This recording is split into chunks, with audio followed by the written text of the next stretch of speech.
Hello, friends, and welcome back to Stories About Entitled People.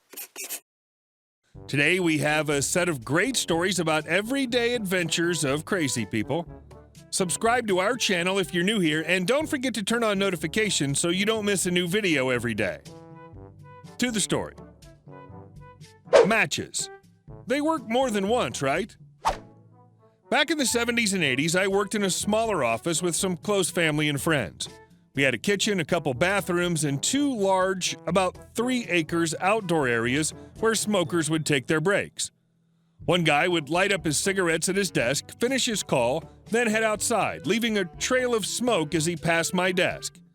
I didn't care if he smoked, but not in the office, and especially not near my desk. One Monday, I went into work with a nasty head cold, and his cigarette smoke bothered me even more.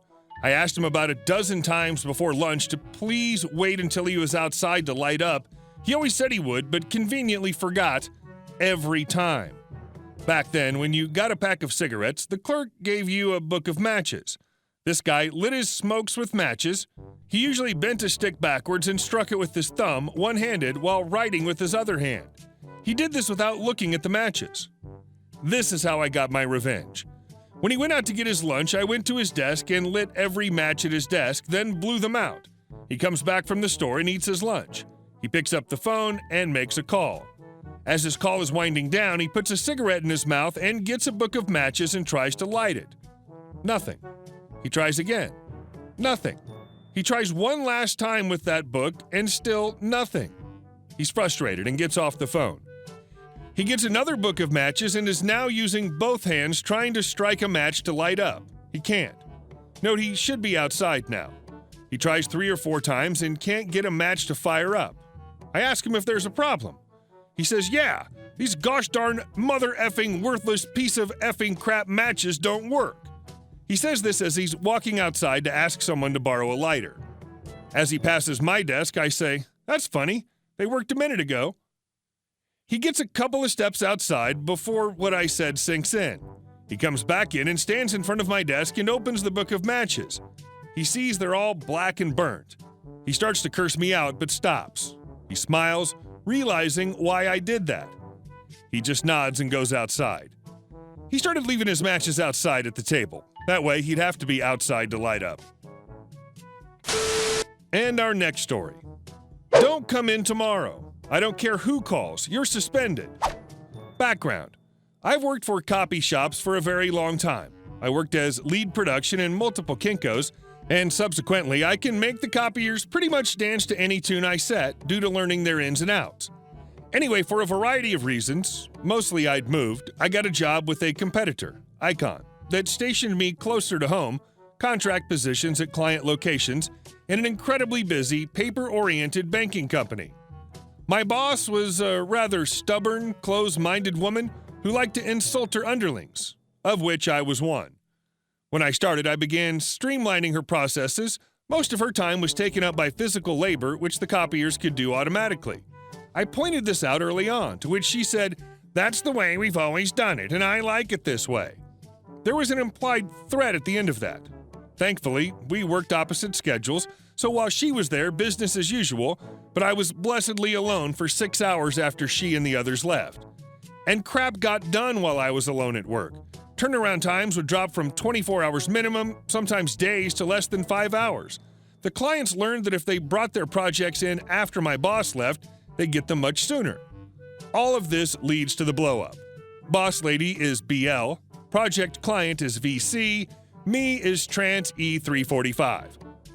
There are other coworkers, but they didn't speak up. I come into the basement shop early in the afternoon and there are stacks of paper everywhere. Massive collation job, which the copiers can do automatically, of course. I open my mouth to say as much, but don't touch anything! No touching! She's a 20-something Italian girl woman with maturity issues. Start working on the next job. I don't want you touching this one. VC's going to get this in the time I specified, not 1 second earlier. I don't think BL liked VC. BL's husband had gotten whiplash looking at VC one time, so there was a bit of jealousy. So I look at the email and start pumping out jobs, all collation ironically, really small, really complicated jobs, all done and picked up by the time BL was packing up to go home. BL, I'm going home. Don't touch anything. This job is off limits. Trans 345. This job is off limits. Don't touch it. 5 minutes after she leaves, VC calls. VC, is BL still there? No? I have massive edits to that job. It's like a whole new project.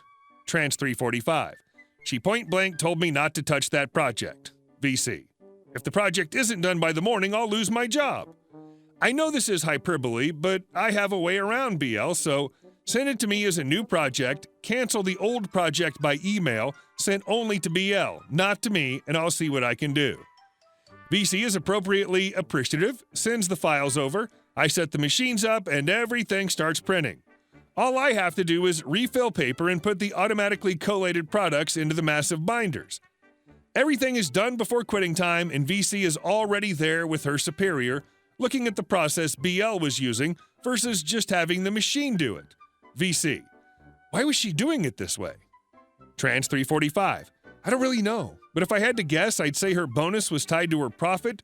This company is paper reliant, so saving on your monthly copy allotment is out. If she does all the collating by hand, each time we touch a sheet of paper, it costs you money, and it's likely not discounted or included cost in your contract. Probably isn't much each time, but it can add up, especially at this company.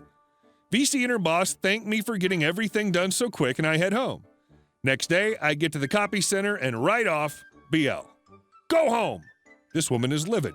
Go home, don't come in tomorrow. I don't care who calls, you're suspended. I go home and proceed to go on a massive bender. Because there's no work the next day, I turn off my phone, prevents angry drunk dialing. While checking my phone, I send a message to VC to tell her I'll be out for a couple of days and to expect a production slowdown and to pass it along. While I'm out in the world, my boss calls and calls and calls a lot more.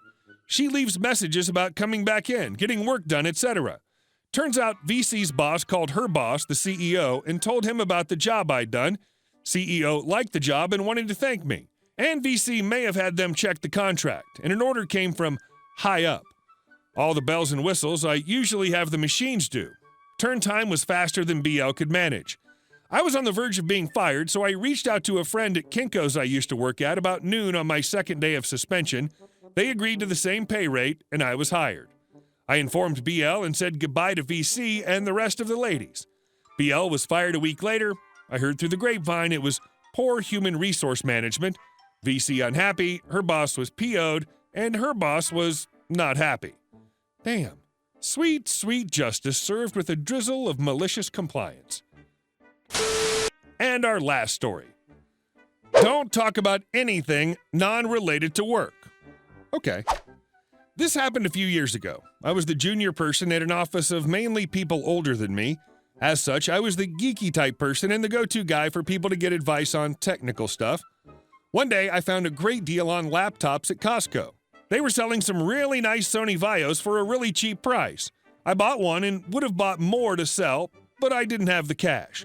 My irksome team leader overheard me telling this at lunchtime in the office, then immediately went to Costco and bought about 5 laptops and immediately put them up for sale on places like Craigslist, eBay, and Gumtree, a UK secondhand selling site. All the while crowing that today's youth like to waste their money whilst the canny older generations save their money for lucrative investments. He sold one immediately for almost double the price he paid in Costco. This emboldened him to put the rest at 2.5 times the price he paid for at Costco. For about a week, there was no update. Then one day, there was a cornucopia of excitement from where he sat. He'd arranged to sell them all to someone in Amsterdam for the inflated asking price.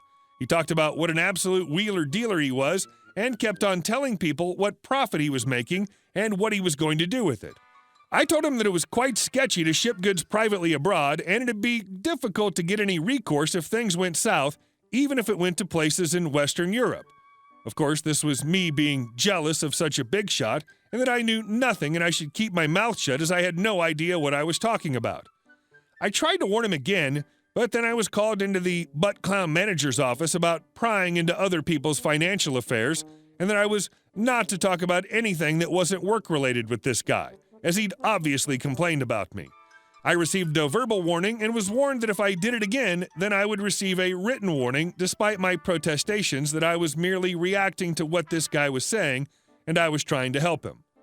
Of course, the buyer at the last minute changed the shipping details to Lagos, Nigeria, and the irksome team leader started to show everyone the PayPal email confirmation that he had received of the money. I should have told him to log into PayPal to check that the money had arrived and it wasn't just a fake email, but I would have received a written warning, so I didn't. He packs up the laptops and sends them air freight to Lagos. Next day, the team leader wasn't quite so full of bombast that he'd been previously. It took a few other people to pry the story about how he'd been completely ripped off and had received nothing via PayPal. I was exerting a Herculean effort to keep the tiniest of smirks from appearing on my face, but my efforts were in vain. "You effing knew! Why didn't you tell me?" he screamed into my face. But I carried on with my work and didn't say a thing. Now take the belligerence of a coworker swearing in your face to Mr. A-hole and demand a verbal warning for his creating an unprofessional atmosphere. Hey guys, thank you all for watching the video, and I'll see you in the next one.